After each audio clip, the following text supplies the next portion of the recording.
Early next year, crews expect to break ground on a project that voters gave the green light more than a decade ago.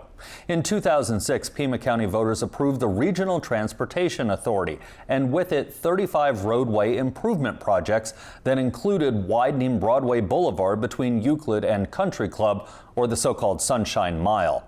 After years of back and forth over the design, the plans call for widening the road to 6 lanes with more bus pullouts and space for cyclists and pedestrians.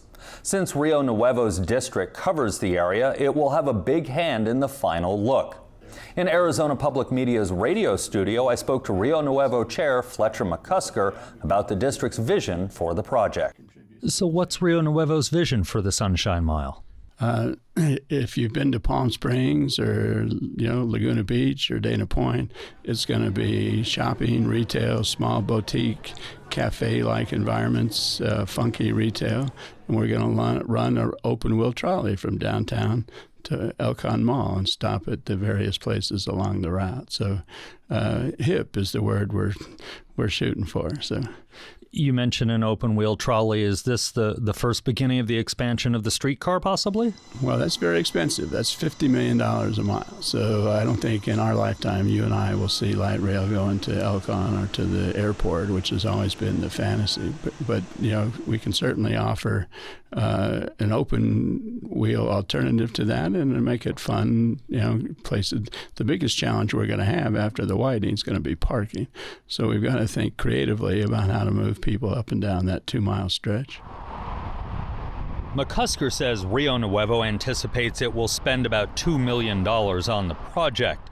At no cost, it took over the titles of more than 36 properties purchased by the RTA. Rio Nuevo is now responsible for prepping those sites. That includes moving several bungalows back from the widening zone and finding developers to partner with who can then contribute their own funding.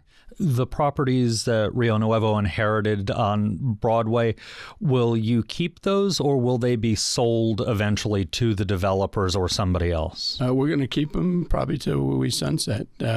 Our objective there is to create sales tax. That's really the Rio Nuevo mandate. So our hope is that they all become food, beverage, retail. They all contribute to the sales tax base. We get 50%, remember, of that sales tax. So we're investing really in ourselves. The widening was approved years ago and is just getting going. Is it still compatible with what Rio Nuevo wants to do on the Sunshine Mile? We never had a dog in that hunt. We stayed out of it was quite vitriolic, the history of the widening, particularly the historical preservation people really objected to it. And a lot of the residents were wondering, why are we widening the street? So we just stayed out of that fight. Eventually, it was approved, and the RTA argument is the voters approved this. We're gonna fulfill that project. In the process, about 40 properties would have been torn down because they basically are stripping away the frontage. All of those storefronts now can park in front of their stores. That will become the new Broadway. So the city was going to condemn them, acquire them, and demolish them. So we stepped in and said, look, why don't you, if you're going to tear them down, why don't you instead give them to us? We'll activate them as retail. And the swing for us and the state is about $5 million a year of new tax dollars.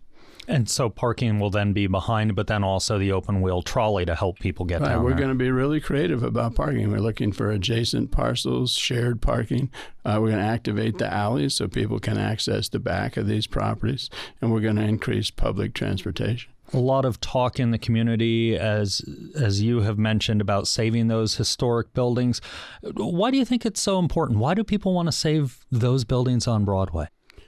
We've been pretty bad historically about saving our legacy properties. The Tucson Convention Center was the worst example of that. That was part of the original barrio, and it was literally torn down in the name of urban renewal. So we lost a lot of 19th century properties. Most of those properties were built in the 1920s to 1950s. So they are indeed historic, but moreover, they're designed by many of our most famous architects. So the community, particularly those that know the history of these properties, really wanted to see them saved. Thanks so much for sitting down with us. Happy to be here. To learn more about the Broadway widening project and the Sunshine Mile, tune into The Buzz on our sister station, NPR 89.1, or visit our website.